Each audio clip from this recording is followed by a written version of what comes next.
Assalamualaikum warahmatullahi wabarakatuh. Perkenalkan, nama saya Aryani Nur Purwasi dengan NIM 24172014 dari Prodi Ilmu Pemerintahan dan dosen pengampun Bapak Syahril Budiman. Di sini saya akan menjelaskan sedikit materi pentingnya pendidikan STEM di Indonesia. Sebelum saya masuk ke materi, di sini saya akan menjelaskan kenapa saya mau membawakan materi tersebut. Sebelumnya, saya sudah menonton video tersebut di YouTube channel berjudul Jalan Panjang dan Sunyi Sains di YouTube channel Endgame. Saya di sini akan menjelaskan secara singkat yang saya ketahui tentang video yang saya sudah nonton. Tanpa panjang waktu, saya akan langsung membawa materi yang saya pahami secara singkat. Bagaimana pendidikan itu sangat penting, bukan hanya untuk anak-anak kita, adik-adik kita, tapi juga untuk kepentingan bangsa dan negara. Kedepannya, saatnya metrik yang mengukur sejauh mana kita sudah mendidik anak-anak kita adalah PISA. Dan tentunya PISA ini merupakan manifestasi dari kapasitas anak-anak kita dan adik-adik kita yang berumur 15 tahun dalam konteks kemahiran bahasa dan juga STEM. Sayangnya, skor Indonesia itu masih bisa dianggap cukup kurang, rendah dari 78 negara yang diukur. Ini cermin kecil bagaimana bisa harusnya menyikapi pendidikan STEM secara khusus untuk Indonesia ke depannya. Tentunya ini berkoneksi dengan sistem pendidikan yang ada di rumah tangga, tetapi juga pendidikan yang ada di sekolah tinggi yang ada di Indonesia.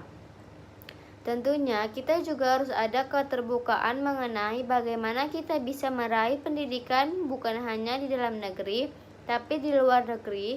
Representasi Indonesia itu bisa dibilang sangat minim dibanding Amerika, Australia, Jepang, Korea, Tiongkok, dan juga Eropa.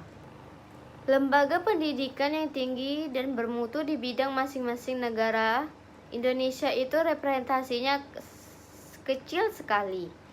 Di Amerika, contohnya enggak lebih dari 8.500 mahasiswa dibandingkan 400 sampai 450.000 representasi dari Tiongkok, sekitar 200.000 dari India, 150.000 dari Korea Selatan. Kalau kita mengaku ke Inggris, representasi dari Indonesia itu enggak lebih dari 4.000 dibandingkan 200.000 dari Tiongkok. Kalau bisa kupas lagi, ini lebih cukup mengkhawatirkan dalam konteks STEM. Saya juga menyampaikan bahwa peraih gelar S3 di Indonesia di STEM tahun 2021 itu enggak lebih dari 82 orang dari Indonesia.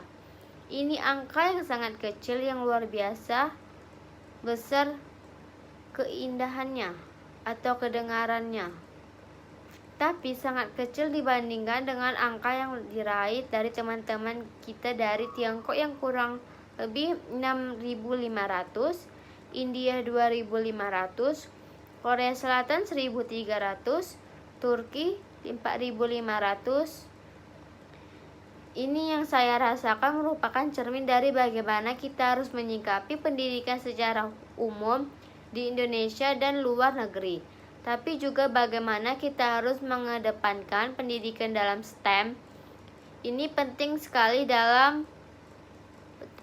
sekali selama saya melihat bangsa dan negara di mana pun bisa sangat kalau beberapa metrik itu lebih penting. Tentunya kapasitasnya warga untuk bisa berdongeng. Tapi yang kedua adalah metrik yang bisa mengukur sebagaimana warga dari negara manapun bisa menguasai sains, dan itu sangat berkorelasi dengan kepentingan siapapun untuk meningkatkan produktivitas.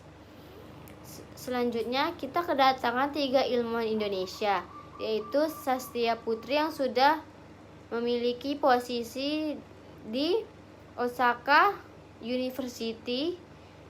Selanjutnya Haryadi Gunawi yang sudah mempunyai posisi di University of Chicago. Dan yang ketiga Bagus, yaitu di University of Nottingham. Sastri yang berjurusan atau mengajar di bioteknologi, Bagus yang mengajar di ilmu hukum secara umum, dan Haryadi mengajar computer science. Sangat luar biasa karena mereka menyampaikan pesan-pesan terkait dengan bagaimana kita bukan hanya bisa meningkatkan kualitas pendidikan di dalam negeri, tapi bagaimana kita bisa melakukan hal tersebut dengan kolaborasi dengan institusi yang mana mereka ada. Juga bagaimana kita bisa meningkatkan representasi orang-orang Indonesia disebabkan oleh seperti Osaka, Chicago, atau Nottingham. Menurut Sastia, memang Indonesia itu kurang jumlah spesialis dan ahli menguasai satu bidang ilmu yang penting untuk mengembangkan inovasi, mengembangkan teknologi, dan untuk bisa diaplikasikan dan memecahkan masalah yang ada di Indonesia maupun masalah global. Dan Indonesia belum terdengar sepertinya di peta global sebagai pemain utama dalam hal tersebut. Kenapa? Karena kapasitas SDM-nya belum mencapai jumlah yang signifikan untuk bisa mengembangkan inovasi tersebut, tapi Anda intinya berhadapan dengan beberapa kendala untuk mengedepankan sains. Itu kurang dan khusus. Yang kedua, untuk perempuan lebih masuk ke dimensi ini. Segitu saja yang saya dengar dan saya dapatkan dari pendapat Sastia. Selanjutnya pendapat Bagas, yaitu epistemologi itu kenapa dibutuhkan dalam semua level di sebuah negara, terutama kepimpinan, adalah supaya bisa menyelesaikan masalah-masalah yang praktis. Jadi itu masalah praktis yang kemudian orang bertanya bagaimana cara kita menyelesaikannya, dan kebetulan masalah seperti itu adalah masalah saintifik. Gimana caranya kita memodalkan definisi polutan, bagaimana cara kita memberikan bukti bahwa tanaman pohon itu punya dalam kepastiannya ketika diekspos ke masalah seperti ini adalah tidak adanya atau kurang para ilmuwan yang berbicara atau terlibatkan para ilmuwan berbicara, padahal saintifiknya. Jadi kita harus mengutamakan pola pikir saintifik ke situ. Segitu saja yang saya dapat dari pendapat Bagus. Selanjutnya, menurut pendapat Haryadi, betapa sedikitnya orang di Indonesia yang berikutnya menurut pendapat Haryadi, betapa sedikitnya orang di Indonesia yang luas dengan S3 dari STEM 82 tahun 2001 dibandingkan Tiongkok 6 ribuan, India 2 ribuan, Korea Selatan 1300-an, Turki 450, Ghana saja di atas Indonesia. Juga sama dengan memang banyak sekali informasi global, kesempatan di luar negeri yang mungkin enggan mengalir ke Indonesia. Saya mau mengingatkan bahwa sekarang zaman open informasi dan lainnya semua bisa didapatkan di Google, bahkan kehidupan akademi di Jepang, US, dan semua sudah banyak didiskusikan online. Contohnya, misal ketika kita bicara riset, kadang saya bicara dengan siswa dan masih banyak lagi. Jadi kadang memang mungkin kegeser sedikit dalam persiapan kita. Harus selalu mencoba untuk mempersiapkan 2-5 tahun ke depan dengan baik dalam struktural, administrasi, dan individu. Segitu saja yang saya dapat dari informasi atau menurut Haryadi. Itu saja maksudnya. Saya bilang informasi luar sebenarnya banyak, dan sebenarnya kalau kita ada mimpi mau ke Jepang, ke UK, dan ke US dan Australia, Ke sekolah-sekolah yang bagus adalah informasinya, dan kita memang harus mencari jalan sendiri juga. Ngapain kirim orang ke luar negeri? Sebenarnya untuk memecahkan permasalahan bangsa, karena masalah-masalah yang bangsa ini bisa dipecahkan yang membuatnya bisa mempunyai keunggulan komparatif, bisa mendapatkan benefit ekonomi tersebut. Kita butuh ahli-ahli seperti itu, tapi permasalahannya bangsa itu interdisipliner. Kita meski bikin semacam special forces atau pasukan khusus. Ilmuwan Indonesia, katakanlah pada tahun 2024 kita butuh 100.000 atau mungkin 1 juta. Tapi mereka melewati untuk target khusus, masalah khusus dan interdisipliner. Mungkin mereka bisa ke grupnya. Mbak Sasti bicara tentang bioteknologi di situ, mungkin ke Mas berbicara computer science. Tapi permasalahan apa yang kita hadapi? Masalah tentang energi panas bumi itu. Indonesia memanggil biotek computer science. Kemarin saya pulang dari Makassar, Walecea, untuk itu adalah cikal bakal teori Darwin itu adanya Indonesia sebelum Timur, di NTB, di Makassar, dan Halmahera tersebut. Tapi kita belum mengutilasi itu karena baik lagi epistemologinya, cara berpikir belum ke situ. Jadi kita sporadis saja mengirim untuk enggak kirim dan tersebut, tanpa ada semacam kepemimpinan yang jelas masalahnya mau diselesaikan. Seperti apa yang mendukung pendanaan infrastruktur sehingga mereka bisa kembali seperti itu. Tapi sekarang kalau dilihat jurusan apa di Indonesia di STEM, semua masuk Blueprint dan Riset Indonesia. Itu mau dicari apa juga ada di situ. Poinnya, tak ada ketegasan bagi masalah apa yang mau diselesaikan. Membuat jurusan apa yang harus dipraktiskan tidak tahu.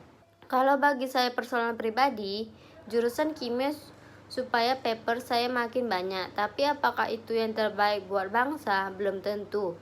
Yang paling penting adalah kita itu sekali skor pisah, termasuk matematika.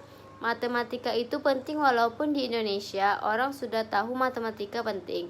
Geometri, gurunya harus dikuatkan supaya bisa mengemaskan matematika dengan cara yang tidak konformis. Yang terjadi di Indonesia adalah konformitas, harus mengikuti standar atau Anda berada di equal hierarchy.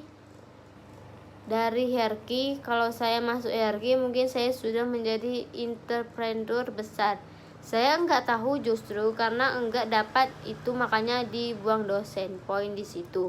Ada pesan terakhir. Saya rasa kita menuju ke arah yang benar walaupun sedikit pincang. Semoga riset narasi supaya kita maju terus bersama. Yang terakhir, kalau dari saya, semoga untuk yang nanti nonton tergerak juga untuk bergabung inisiatif, karena kita perlu lebih banyak orang untuk bekerja sama untuk nantinya bisa merasa jadi dan membuat perubahan. Kita harus kerjasama, tidak sporadis, enggak sendiri-sendiri, tapi kita butuh bersatu untuk bikin dampak. Kita harus bekerja sama. Jadi saya harap siapapun yang menonton akan turut serta untuk Indonesia yang lebih baik. Pak Gita, kita melihat walaupun tadi ada banyak pesan-pesan negatif yang berlandaskan kasih sayang, karena itu akan krisis, tapi saya melihat ada momentum yang besar buat Indonesia ke depannya, terutama di 2024 ini, karena Indonesia itu akan maju karena pemerintah atau tanpa pemerintah. Enggak terbendung, ke Indonesia akan maju dengan sendirinya. Kalau kita bisa masukkan metodologi, kita bisa masukkan juga epistemologi saintifik dalam kepemimpinan, maka kita tidak akan terhubung. Bisakah kita mengintegrasi itu?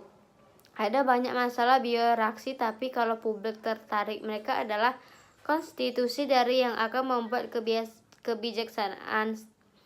Sains harus mainstream, cara berpikir pun harus mainstream, baru kita bisa memimpin akan perubahan yang nyata. Teknologi dan lainnya dengan para ilmuwan Indonesia yang keren dan termasuk Sastria, Haryadi, dan Bagus.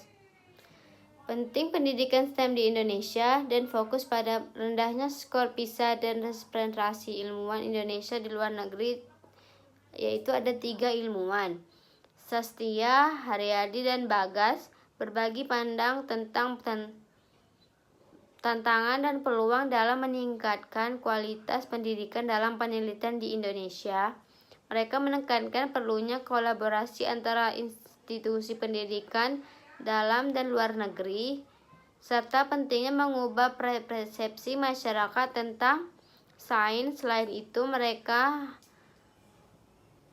menggarisbawahi pentingnya membangun infrastruktur pendidikan yang mendukung serta menciptakan narasi yang kuat untuk minat generasi muda dan bidang STEM.